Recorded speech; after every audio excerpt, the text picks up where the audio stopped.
Welcome, everyone, to the Change Starts Here podcast. I'm your host, Dustin Odham. And this week's episode is very unique because it's one that we don't have a guest.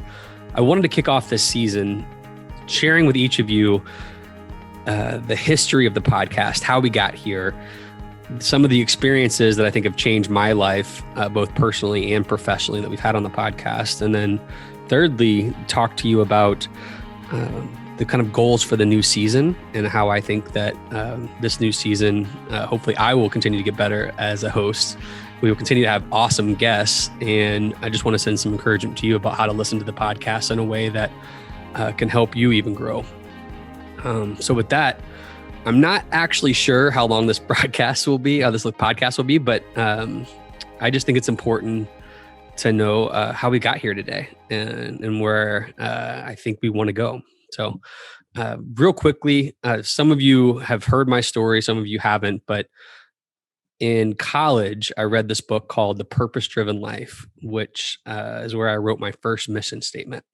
And it's a mission statement I've kept with me ever since. And that mission statement, in this most simple form, I guess not most simple form, but the clearest form, is to make a positive and lasting impact in the life of every person I meet every single day.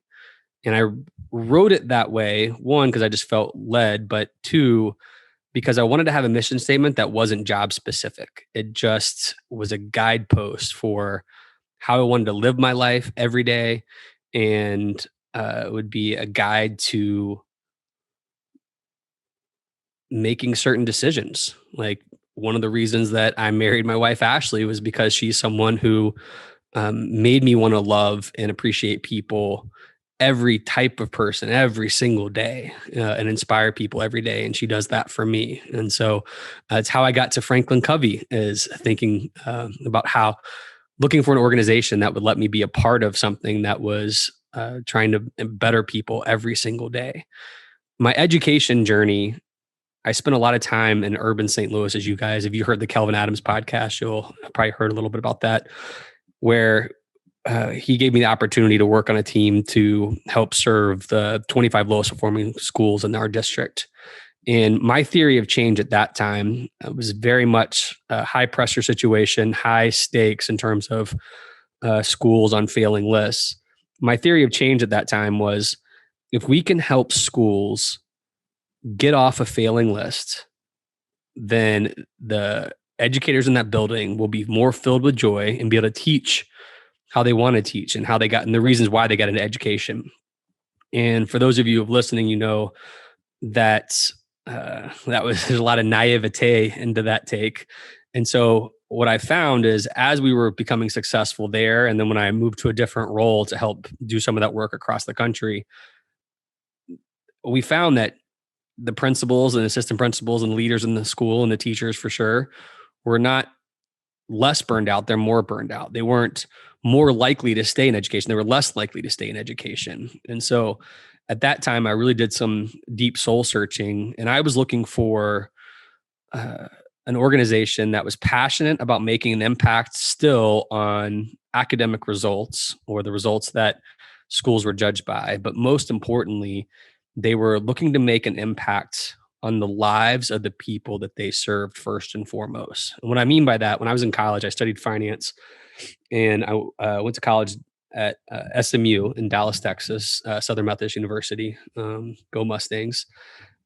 And I had one of my best friends who grew up there taught me about Southwest Airlines. And so we did some research projects on Southwest Airlines. And the main takeaway that I have from it, even though we're analyzing the business, is their theory of change was pretty radical at the time. Most companies live by the mantra that the customer is always right. What they talked about was that they wanted to serve their employee first and foremost, not the customer. And if they serve the employee, then the customer will benefit. That, to me, simplifies what I believe FranklinCovey education is all about. It's all about an inside out approach. It's always about first a mirror to each individual. And so how do I get better? And then how can we together collectively identify each other's genius and greatness and get more out of each other and work better together? And so what brought me here was the vision that we could help influence schools and school districts and organizations all across the country to be first and foremost about their people. So in education, I am unapologetically focused on helping school leaders and district leaders focus more on how do we create environments where we're empowering our teachers, loving our teachers, serving our teachers. And through that, I believe that teachers will then perform even at even greater heights to get better results with kids, because they'll be modeling what they're receiving every day, as opposed to oftentimes we have so many teachers and so many educators operating out of empty cups. And it's our job as leaders to fill those cups. And so that's where my heart is at this organization. That's why I love working at FranklinCovey Education. And several years ago, I had proposed that we start getting into the podcast space.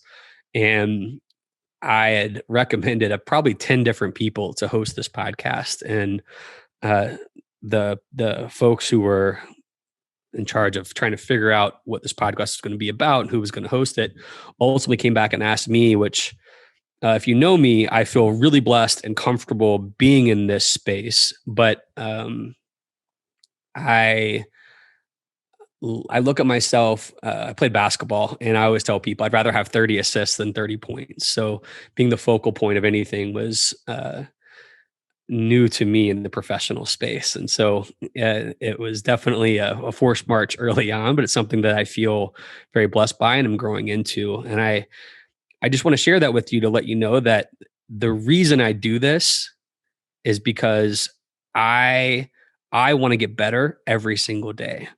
When I am talking to someone, let's go back to like the first interview we ever had, Julie Morgenstern. I remember asking her some questions about parenting, and I'm in the throes of, these are young pictures behind me if you're on video, but 8-year-old, 6-year-old, and 2-year-old. And my wife and I are just trying to figure things out still, obviously, which we will always perpetually be in that space. And I think I forgot what next question I was going to ask Julie probably once or twice, because I was so captivated by the things that the takeaways I was getting. So I was writing them down and taking notes.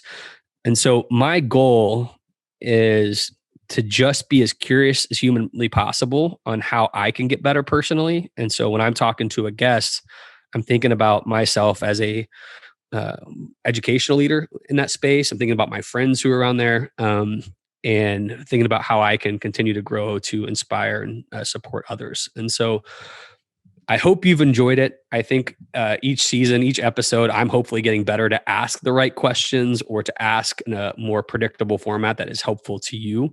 I know early on, I was very much trying to honor our guests by showing them how much research I had done on all of them. So I was trying to tee them up on these little areas that I thought were interesting versus just naturally being curious with each guest. And so my goal has been to get better at just naturally being curious with each guest and following them deeper to learn more about them. I would say the one area I want to get better at for this upcoming season and future seasons is I want people, change is messy, right? I think when we decided to call this podcast Change Starts Here, we wanted it to be clear that if you're someone who wants to continue to evolve and has a growth mindset, this is the place to be. But secondly, I'm a huge believer on failures are so much the key to success, and you've got to be able to embrace and live through it and go through it. And it's hard sometimes. And so we are fortunate to get these really awesome guests to come on here, and they've all experienced failure. And I don't want them to I don't want to harp on anybody's failures, but I do want to tease that out a little bit more so we can understand that all of us are flawed, all of us are insecure, and all of us can still be great regardless of our past, regardless of our current challenges. And so with that, I just want to share a few of the takeaways that I've learned over my experiences with a few of the podcasts. And then I'm going to leave you with just some encouragement of how to approach this season. So I still remember the first podcast with Julie Morgenstern. If you haven't listened to that and you're a parent, it is awesome. If you haven't listened to that and you know people who are parents, it is awesome. One of the things that I took away from that my wife and I applied immediately was this idea of men max our men mod max, I think is what we called it. And so what that meant was it was in the middle of COVID, I think, when we were thinking about this at one point. Um, my wife does everything to the max. She's amazing. She's the chief of staff for a school district. She is a leader beyond comparison, and she does everything to the max. Well, the challenge is anybody knows who's a parent, it's really hard to be at the max at your job, at the max as a parent, at the max in your relationships, friendships, marriage, anything else, at the max within the family dynamic. It's impossible. And so Julie helping us recognize that there's times to think through like this. I want to have this party. Does it require my max effort, my medium effort, or my minimum effort? And so that's helped us tremendously. The other one is just the research of my wife and I, aim like all parents do to try to be very present with our kids. But as you can imagine, life gets stressful and things happen. You've got 3 kids, it becomes harder. And recognizing that, if my son's 8, giving him 8 minutes of undivided attention a day can be all that he might need. But it's 6 minutes for my middle son, Noah, 2 minutes for my youngest son, James, given their ages, like a minute per year of age. Again, that's not all they get, but if I can think through on the days that I'm most stressed, if I can just figure out a way to give 8 minutes to Luke, 6 minutes to Noah, and 2 really quality minutes to James, that is great. I don't try to live that way to where it's every day, but when I'm at my most stressed and I'm just thinking, man, I don't have time to really give or energy to give to my kids, flip that switch on, give them the undivided 8 minutes, 6 minutes, 2 minutes. And that's been a lifesaver for us. Another person who's changed my life is Brad Montague. And obviously the first question that we asked, we stole from his book, Becoming Better Grown-Ups. That question, if you don't know, is who are you and what do you love about what you do versus who are you and what do you do? So obviously he's made an impact on me that way. But the thing I love about Brad is he's always searching for how do we just continue to be kids, or at least be adults that have a kid-like passion and curiosity. And so I often reflect back on some of the takeaways from his book, but generally speaking, I always think about how do I, like when I'm grumpy or when I'm frustrated with my kids, I try to figure out, am I acting like an adult that a kid would want to grow up into? And I think that's just a simple takeaway that I've had from my time with Brad is I want to be an adult that my kids want to grow up and are excited to become, not one they're begrudgingly becoming. And so I really appreciate him for that. If you listen to the Doc Brown episode, he was author of 2 Backpacks about trauma. His goal is to be good medicine. And I didn't really understand that at first, but good medicine, I think for me, as I think back on it, was one of the most fun episodes for me, is loving every minute of life and igniting joy in others. If you have the chance to follow Adolf Doc Brown on Instagram, you will see everywhere he goes, he is trying to genuinely connect with people, uplift people, hurt with people who are hurting, inspire people who need inspiring. He is genuinely trying to be good medicine. And that's just, I shared my own personal mission statement at the beginning, make a positive and lasting impact on the life of every person every single day. I think his good medicine is a much easier way to understand that. And that's something he lives by. And it's something I try to remind myself of often. One of the people that inspired me to come to this organization is Stephen M.R. Covey, who has written about trust, right? His latest book's called Trust and Inspire. And we've had him on twice now. And I think the reason why we've had him on twice is my main job is I travel around and meet with superintendents and principals and teachers all across the country. And almost every time when there's an issue, it seems to be rooted in some sort of lack of trust. And it's something when we highlight it, it's something that every educator I talk to can identify, but not every educator can figure out how to fix it. And so what I appreciate about Stephen and Mark Covey is his passion to tackle that issue. He'd be the first one to say it's not easy to fix, and it's something that always requires tuning. But the core of any good relationship, any good organization is trust. and having the character and living it and having the competence to do it. And so I can't encourage you enough. There's 2 episodes that we have with him that are awesome, but also his latest book, Trust and Inspire, is just a must read for anybody. The other person that we had that I loved was Eric Weinmaber, who he was all about a no barriers mindset. He is blind and he has accomplished things that I've not even dreamed of accomplishing. I mean, literally, I've not even dreamed that I've done it at night in bed. Whereas he has gone out there and climbed the highest mountains and has no ability to see, which is just incredible. And so his no barriers mindset is just the belief that what's within you is stronger than what's in your way.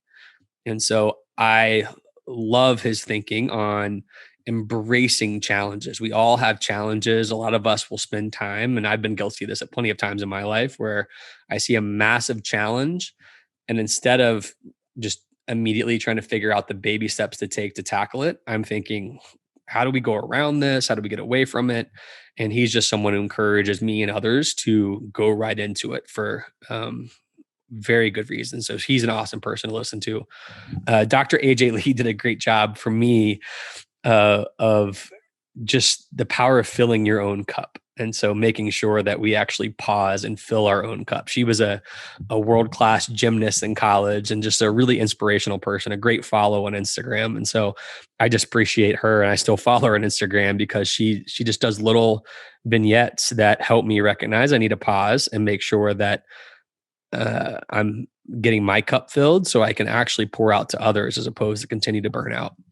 One guest that I was excited to have on was, I don't know if I can say it this way, but I guess I will. I said it a few times in the podcast, was I think Miley Cyrus, Justin Bieber's psychiatrist at one point, or at least brain doctor, so Dr. Daniel Amen. And for me, it was just learning from him is the importance of taking care of your brain. So things that we eat, the environment, we all know it's important to take care of ourselves, but I appreciated his spin on how do we take care of our brain?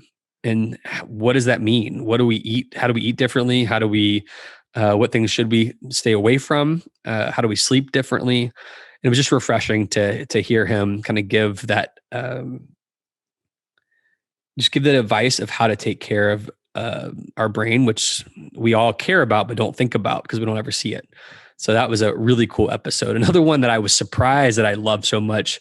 We interviewed a few high schoolers just about leadership within schools and how to get better. And the thing I took away from that is I would assume most educators that are listening to this podcast are people who love to empower others. I would say if you go talk to my students in the schools that I worked with, that has definitely been a foundational belief in my leadership. However, I was, even with that mindset, I was still shocked by what I learned from talking to the high schoolers, or how profound their thoughts were and how clear they were. And I think back to the high schools that I was physically working in. I think, man, how could we have regularly gotten feedback from the students, whether it's in my classroom or within the school, to solve the problems that we were trying to solve as adults? And so I know we talk about that all the time, but I just want to, as you start this new year, I want you to continue to pause as you start the year and think about what are those things that we're challenges we're trying to go after, or goals that we have, and think, how can I get students' feedback on how to solve those challenges or reach those goals, and then engage them in that process. That to me is the key and the big takeaway I had from there. I brought at one point a principal friend of mine, Daniel De Los Reyes, who's a principal of Darwin Elementary School in Chicago, Illinois, where there's a school that went from almost the worst performing school to one of the best performing schools. And I'll never forget when I first met him when he was a teacher. One of the things that he taught me, and we talked a little bit on the podcast, was helping students find their voice in a way that had them believe that they could change the world.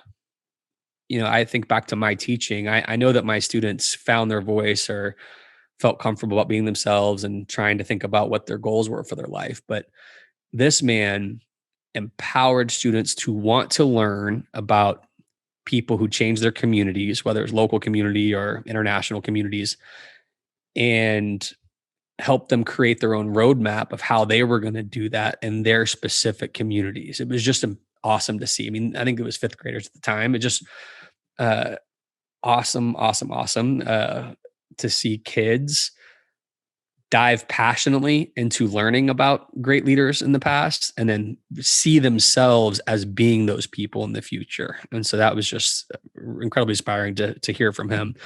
Farouk Day was an interview with a gentleman who is a life designer, which is one of the coolest titles I've seen at Johns Hopkins University. I wasn't sure, what the interview was going to be like, but what I appreciate about him was, at Johns Hopkins, they're all about what they call life design. And the life designs by asking kids, what are you curious about, and giving them opportunity to explore their curiosity. And I think if I think about the districts I worked with in the past, that's something I would want to make sure that we have is how do we look at our high schools particularly, but go all the way down, but high schools specifically on how can we let kids explore their curiosity in a way that they can fail forward early on to figure out what their real passions are, as opposed to most of you listen probably had similar experience to me in college where you've got a lot of friends who said they're going to be doctors. Then they get to org chem their sophomore year and realize that is so hard and they have no passion for that. And they just drop out of being a doctor and have to figure out what they're going to do next. How do we help kids figure that out earlier, right? In a way that they don't think they have to be just doctors and lawyers. There's all sorts of opportunities for kids out there. And how do we get them that opportunity? And so Dr. Farouk Day did a really good job helping me think through that. The last two, MJ Fiev, she's just awesome. Her story is awesome coming from Haiti. But I appreciate for her was the power of writing through trauma. So one of the things that I've been doing since I met her is just trying to figure out how do I start journaling and just writing down my thoughts and processing my thoughts through writing, which is really helpful. And one of the things that holds me back from writing often is I'm a bit of a perfectionist. And so I'm always trying to edit while I'm writing. And MJ really empowered me to think about writing and editing as different. Write and just get all your thoughts out there. Then you can go back and edit, but just get your thoughts out there. And that's something that's been really freeing to me. And then the last one, again, there's been so many great interviews, but the last one that I really appreciate was talking to Phil Boyd. And, he's just another person. You'll see some of the guests that we have early on in the season will be similar in the sense that he's about people first, relationships, and then professional second, right? So people first, professional second. And I think that's something I want all of us going into this school year thinking about.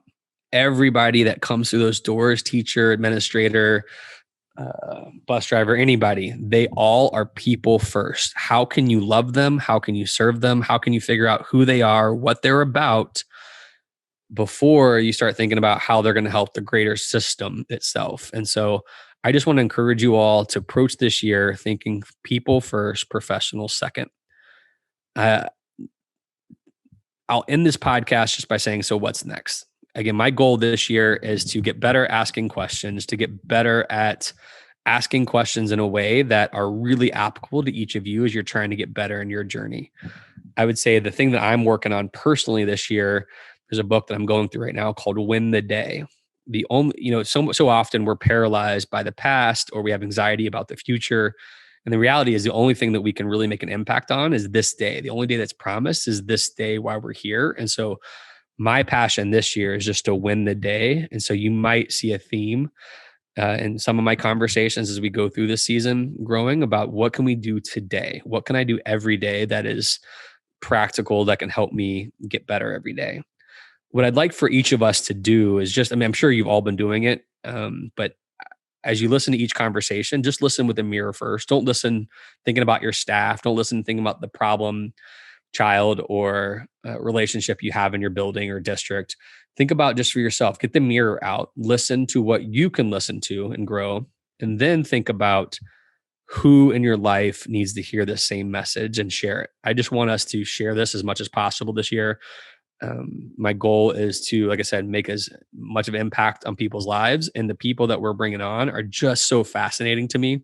Hopefully you feel my genuineness when we're talking to people, because the people we talk to, I think they're so interesting, and I think they're so real. They're so humble and real.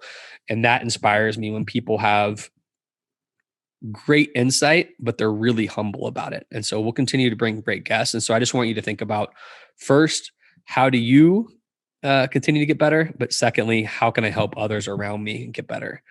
This podcast has been a joy. This podcast is something that I'm very proud of. Our team of Lauren Woodburn, Abby Atkinson, as well as Deb Lund, who's helped tremendously, Meg Thompson, who's helped.